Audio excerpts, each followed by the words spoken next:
quest for the truth continues. As you know, this is one of the most solemn and sacred moments we face in the country. When a president abuses the power of the office, when he threatens the rule of law, it is our job as senators to get at the truth. Just the facts, ma'am, as Joe Friday has said. And we're focusing on getting the truth. The way to get the truth? Have witnesses, have documents that were very contemporaneous to the charges against the president. And we continue to do that, and the American people continue to be overwhelmingly on our side. Every day, the poll numbers, which were high to begin with, go up further, that even a majority of Republicans believe there ought to be witnesses and documents. Now, yesterday's argument by the House managers was precise, was dramatic, was emotional. Representative Schiff gave a commanding closing argument at the end of the day. There are lots of constitutional precedents, there are lots of legal and factual arguments to make, but he spoke to the American people's common sense and appealed to the sense of right and wrong. No senator, Democrat or Republican, would deny it had an effect on the chamber. And I look around at the Republican members. A lot of what they're hearing, they don't want to hear. They don't want to hear the true facts because it puts them in such difficult positions. We're seeking light and the truth. And as you see, the truth always prevails, despite a few detours along the way. In any case, they don't like to hear it, but they were compared at several moments yesterday. The testimony was so compelling that their eyes were focused almost to a person last night on what Adam Schiff had to say. Another moment was when Congressmember Garcia talked about Lieutenant Colonel Vindman. It was touching and got to every American, and I hope every senator. Didn't get to all senators. We heard about one of them, what she said yesterday. But when Vindman stepped forward, a Purple Heart veteran, and said, his dad called him and said, "Aren't you worried this will hurt you?" He said, "This is America. We believe in the truth. The truth matters. Right matters. And that's what we want, the plain truth." The managers also increased the case even further for witnesses and documents. The granular discussion of the White House meeting, the infamous meeting where Bolton said to Fiona Hill that he didn't want to be part of any drug deal. It was clear who was the chief cook and bottle washer in this whole horrible scheme, this whole evil scheme. Mick Mulvaney, because Bolton said, "Mulvaney, you and Sunderland are doing this. I'm not part of it." Why can't we hear from Mulvaney? He knew exactly what Trump did. He knew exactly what Trump's motivations were. He knew who else was in on the deal. There seemed to be many of them. So it was incredible. And one more thing stood out. The managers were anticipating the counter-arguments from the President's counsel. Since the President's counsel goes second, they wanted to go forward. I thought Rep. Nadler did an excellent job showing how the President doesn't need to have committed a criminal offense to be impeached and removed from office, reflecting on what impeachment meant to the Founding Fathers. Rep. Garcia explained how the President's insinuations about the Bidens are baseless, anticipating that the President's lawyers would focus on the Bidens. And Representative Schiff discredited the absurd idea that President Trump cared deeply about corruption in foreign countries. It was a brilliant strategy. If the President's counsel now get up and make those arguments, every Republican senator and the American people will have heard already why those arguments are utter nonsense. So in short, The House managers have already set a very high bar for the President's counsel to meet. They've laid out a series of facts, none of which are in dispute. As the President's counsel prepares to mount their defense tomorrow, I hope they don't just sound like President Trump's tweets, that they don't simply resort to finger-pointing, name-calling, and debunk conspiracies. As the American people know, this moment is far too important for that. So after the very compelling case that the House managers are presenting, boy, oh boy, the President's counsel have their work cut out for them. Now, as you know, every day we hear a different story from the senators, from many Senate Republicans, about why they oppose a fair trial and why we can't have witnesses and documents. It's usually some shiny object that has nothing to do with the actual facts and law of the case. So now here's the latest one. And that is, it'll take too long if we do it later. That's the diversion of the day. They have one a day. And so let me say this. First, we heard the Republicans all vote to delay things. The Mitch McConnell scheme was to say, because he knew that a lot of Republicans were seriously thinking, and are seriously thinking, of witnesses and of documents, they said, let's not do it now. Let's hear the arguments and then do it. And now they're saying we don't have enough time to do it.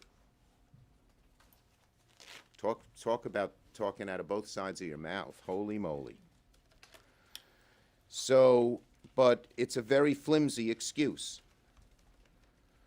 First, as I said, Democrats attempted to settle this question at the beginning of the trial so there'd be no delay. We warned them. You say you want to do it later? It's going to take longer. But second, it's not going to cause much more of a delay. They point back to the House and said it will take months and months and months and months. But if subpoenas are issued from the Senate, by definition, the subpoenas will be bipartisan and they will be signed by the Chief Justice of the United States Supreme Court. And people and those who are subject to those subpoenas are expected to comply. Mr. Bolton has already announced he'd testify if the Senate issued a subpoena. He's not in the executive branch. So executive privilege cannot be used against him because it can't be used to prevent a witness who's willing to testify. But even if witnesses don't comply with a subpoena, and those who work for the president might not, despite the bravery of people like Hill and Taylor, they would be given very prompt judicial review given the urgency and the stakes of an impeachment trial. And finally, there's a simple answer. When our Republican friends claim it would take too long, they really want a fair trial, go tell the president not to invoke executive privilege. He's the one delaying it, not us. And if this is as serious as it should be to them, they'll go to the president and say, we don't want executive privilege invoked. If the president believes he did nothing wrong, that everything's perfect, he should have nothing to fear from these witnesses and documents. They're his appointees. The documents are written by people who are allies of him. In Watergate, President Nixon considered invoking executive privilege to prevent White House aides from testifying in the Senate, but quickly realized it would be untenable, as it is here now. The Senate Watergate Committee, on a bipartisan basis, told President Nixon they would not accept an assertion of executive privilege to shield wrongdoing. So the bottom line is the argument that we shouldn't call witnesses because it would provoke a fight over executive privilege or take too long is flimsy. If you believe the Senate ought to hear all the facts, you can say so and vote so. And if you do, stand by it. Well, don't say I really want witnesses, but it'll take too long. That's not the case. The bottom line, we're seeking the truth at a momentous time in the American Republic. It is on the shoulders of 4 Republican senators to join us in demanding it. We've made the argument forcefully. The American people have made the argument forcefully that they want the truth. will 4 Republican senators, just 4, rise to the occasion, do their duty to their Constitution, to their country, to seek the truth. Who's next? Senator Gillibrand. Thank you, Chuck. Thank you.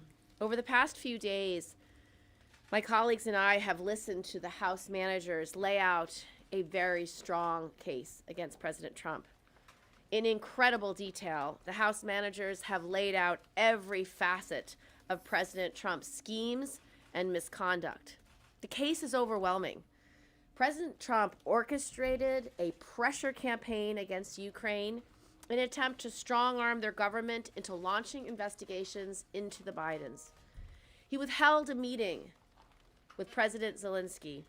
He froze military aid to Ukraine even as they were engaged in hostilities with Russia. He did this to try to hurt one of his political opponents and help his own re-election campaign. The case against President Trump is rock solid. It's clear. It's undeniable. It is the truth. So I'm surprised when I hear my colleagues complain that there's nothing new. I mean, it's really quite hypocritical. They complain there's nothing new, and they say this after they voted more than 10 times not to be able to receive additional testimony and additional evidence. To my colleagues who are using this argument, don't bury your head in the sand and then complain it's dark. They have every ability to call witnesses, to agree unanimously, as Senator Schumer has said. If they mean what they say, which I highly doubt, then they should want to hear something new. Let's hear from John Bolton, who has relevant information to the heart of the matter. He has firsthand knowledge of these events and who has already volunteered to testify. Let's hear from Mick Mulvaney, the one who said there was a quid pro quo, and to get over it. I think it's absurd that Senate Republicans are unwilling to hear more testimony. We need more documents. We need the documents from the State Department. We need the documents from the Department of Defense. We need the documents from OMB. My Republican colleagues will have another chance to do their constitutional duty. After we hear from President Trump's attorneys, they will have another opportunity to vote on witnesses and documents. I urge them to do so. And I urge them to keep this very simple fact in mind. History will remember those who stood up for our values. History will remember who stood up for our Constitution. History will remember who has the independence and righteousness to do the right thing at the right time. This is about light. This is about truth. This is about finding out what happened and doing our constitutional duty. Anything less is a failure. Senator Heinrich. We heard a lot of facts from the House managers over the last several days. We heard about violations of the truth, and we heard about violations of the law. But when the framers put impeachment as a remedy into our system, they did it for very specific reasons. They did it because they were fearful that there would be a president who would put aside duty and country for what was good personally for that president. That's what abuse of power is. And they were specifically worried about a president who would abuse their official power for their own personal reelection.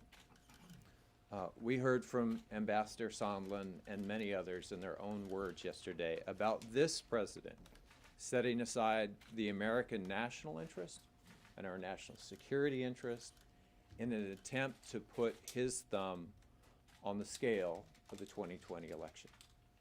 That is exactly the picture that the House managers have painted. I believe that my constituents and that all Americans deserve to hear from the people who are in the room. deserve to hear from the people who have firsthand knowledge of those conversations with this president, deserve to read the documents communicating those decisions. That's what this is really about. Thank you. Senator Markey. Thank you. Adam Schiff and the House managers yesterday laid out a blistering, scalding indictment of Donald Trump and his activities orchestrated from the Oval Office. We heard that 15,000 Ukrainians had died in a war with Russia. We heard that 10% of the defense budget of Ukraine was money from the United States. And we heard that the president had decided to squeeze Ukraine, squeeze President Zelensky to not receive the defense money they needed to make sure that more Ukrainians did not die in that war, unless he investigated his political opponent. What we are looking for is a trial with witnesses. A trial without witnesses is a cover-up. That's where we are. The Republican argument is, the Trump argument is, you cannot investigate him. You cannot indict him. You cannot impeach him. We are not going to cooperate. We are not going to give you the witnesses which can corroborate what all of the evidence yesterday laid out as the case against the president. You can only imagine how much more damning the charges would be, the evidence would be, if we heard from Mick Mulvaney, if we heard from John Bolton, if we had the emails. It would be conclusory that a conspiracy had been orchestrated out of the White House. The proof would be incontrovertible if we had the witnesses and we had the documents. There would be an exclamation point at the end of the sentence, the bow that wraps it all together, the nail in Trump's political coffin. All of this would happen if we had the witnesses. That's why the Republicans are stonewalling. That's why Donald Trump does not want to give us access to the witnesses and access to that documentation. This is what it is all about. And we are going to continue to fight every single day so that the American people can hear all of the evidence. A trial is a search for the truth. You cannot reach the truth if you're denied the witnesses and denied the documents that make it possible for the American people to hear that case. That's what's on trial. The Republican Party, the Republican Senate. Will they stand up for democracy?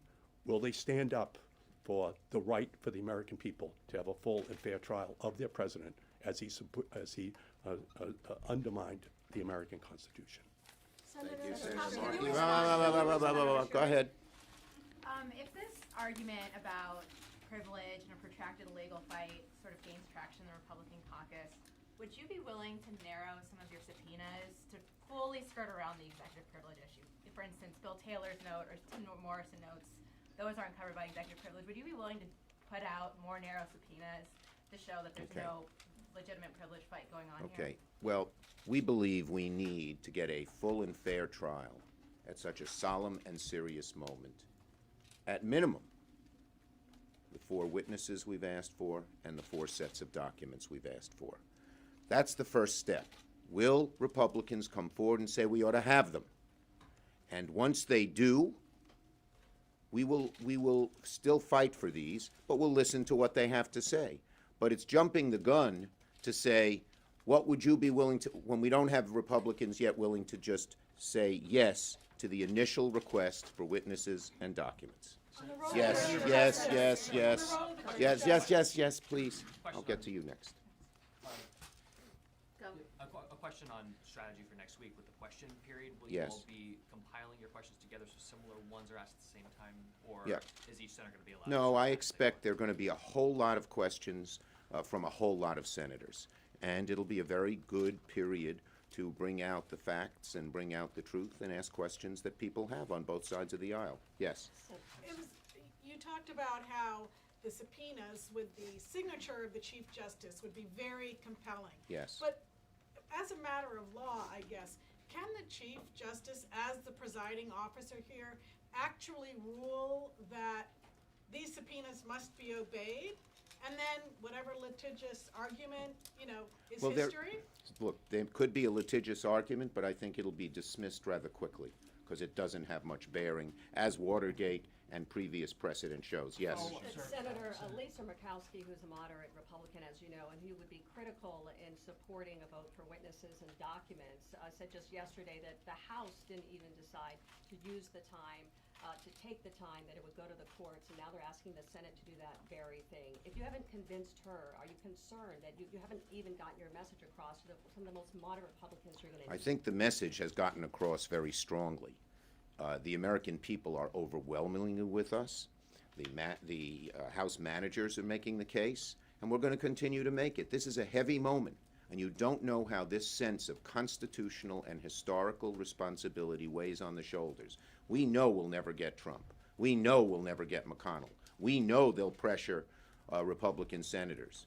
But 4 Republican senators can step forward and say that we need witnesses and documents, and there are 12 or 13 who have never said a bad word about witnesses and documents. Yes. Senator, just a follow-up on the previous question. In several court cases, including one decided yesterday in the Seventh Circuit, the Trump administration is simply ignoring court orders that go against them.